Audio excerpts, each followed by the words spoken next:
তিনি বিশ্বনবীর দিকে তাকিয়ে কথা শুনছেন আর খেজুর খাচ্ছেন।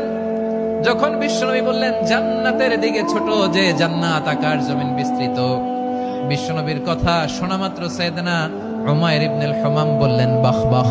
কি বললেন? বাহ বাহ মানে চমৎকার, মাশাআল্লাহ চমৎকার।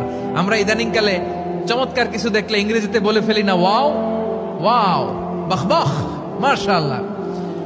বিশ্বনবী বললেন মা ইয়াহমিলুকা আলা কওলিকা বাহ বাহ ইয়া উমাইর।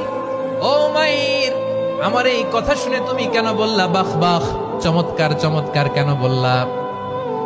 সাইয়েদনা উমাইর ইবনে হুমাম রাদিয়াল্লাহু তাআলা আনহু বললেন ইয়া রাসূলুল্লাহ, আপনার এই কথা শুনে আমি বড্ড খুশি হয়েছি, আর আমি প্রত্যাশা করছি আমি যদি ওই জান্নাতের মালিক হতে পারি তাহলে কতই না ভালো হতো। সুবহানাল্লাহ বলেন। বিশ্বনবী বললেন ছোট এই জান্নাতের দিকে যে জান্নাত আকাশ জমিন বিস্তৃত।